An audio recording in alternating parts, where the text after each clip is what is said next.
नमस्कार, राम राम, जय गंगोत्री। दोस्तों, हम लोग जैसा कि आप जान रहे हैं, हम लोग निकले हुए थे गंगोत्री और यमुनोत्री की यात्रा पर। तो यमुनोत्री हमने कवर कर लिया है। अब उसके बाद हम लोग जा रहे हैं गंगोत्री के लिए।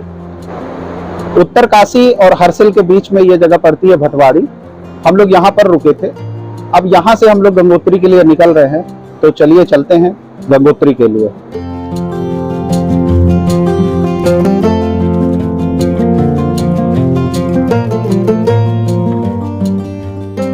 गंगोत्री का रास्ता भागीरथी नदी के किनारे किनारे ही आगे बढ़ता है। गंगा नदी का उद्गम भागीरथी नदी के रूप में ही होता है। भागीरथी नदी ही आगे चलकर अलकनंदा में मिलकर गंगा का रूप लेती है। पौराणिक कथाओं के अनुसार भगवान श्री रामचंद्र के पूर्वज रघुकुल के चक्रवर्ती राजा भगीरथ ने गंगोत्री में ही एक शिलाखंड पर बैठकर भगवान शंकर की प्रचंड तपस्या की थी और उसके बाद ही मां गंगा धरती पर अवतरित हुई थी।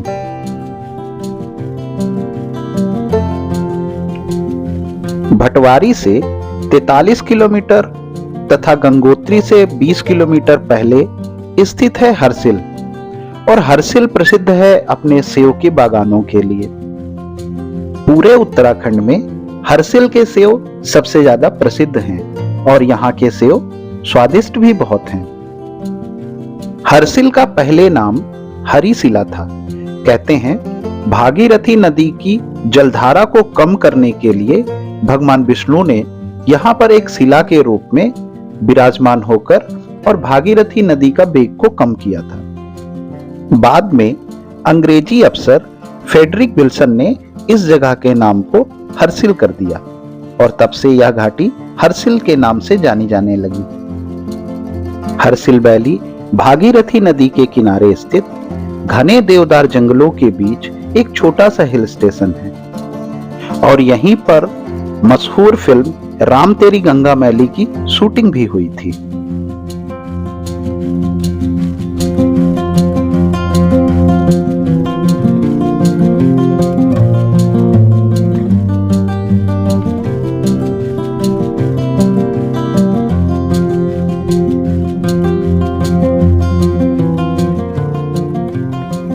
हर्सिल वैली से जैसे ही हम आगे बढ़ते हैं, हमें गंगोत्री पीक दिखाई देने लगती है। पौराणिक मान्यताओं के अनुसार राजा भागीरथ ने अपने पूर्वजों की आत्मा को मुक्ति दिलाने के लिए गंगा को धरती पर लाने का प्रयत्न किया। दरअसल पुरातन काल में सगर नाम के एक राजा हुआ करते थे। वह काफी ताकतवर और तेजस्वी भी थे। उनकी 2 रानियां थीं। एक रानी ने एक पुत्र को जन्म दिया, वहीं दूसरी रानी ने 60,000 पुत्रों को जन्म दिया। एक बार राजा सगर के अश्वमेध घोड़े को देवराज इंद्र ने पकड़ लिया और उसे कपिल मुनि के आश्रम में बांध दिया। जब राजा सगर को इस बात की खबर लगी तो उन्होंने अपने 60,000 पुत्रों को अपने अश्वमेध घोड़े को ढूंढने के लिए भेजा और उनके 60,000 पुत्र कपिल मुनि के आश्रम में पहुंचे और अश्वमेध घोड़े को छुड़ाने के लिए वहां पर हमला कर दिया। इस हमले के कारण कपिल मुनि का ध्यान टूट गया और कपिल मुनि जब जागे तो उन्होंने क्रोध से, जब राजा सगर के पुत्रों की तरफ क्रोध से देखा तो क्रोध की आग में वो 60,000 पुत्र जलकर भस्म हो गए। राजा सगर के 60,000 पुत्रों के तर्पण के लिए भगीरथ ने यहीं पर एक शिला पर बैठकर भगवान शंकर की कठोर तपस्या प्रारंभ की और फिर गंगा नदी को पृथ्वी पर उतारा।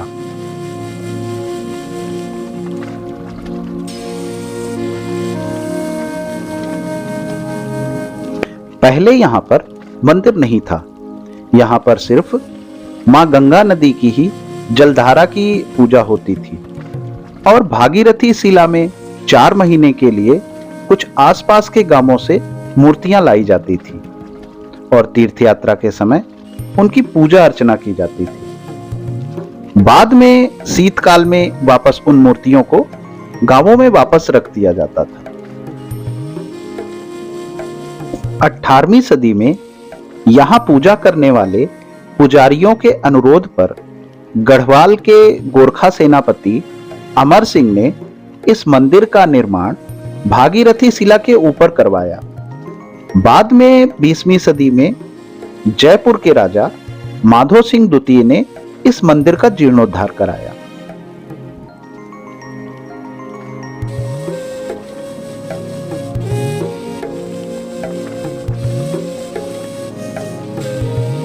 आपको यह वीडियो कैसा लगा कमेंट कर जरूर बताएं। अगर आपने अभी तक हमारे चैनल को सब्सक्राइब नहीं किया है तो चैनल को जरूर सब्सक्राइब कर लें। जय गंगे मैया, जय गंगोत्री।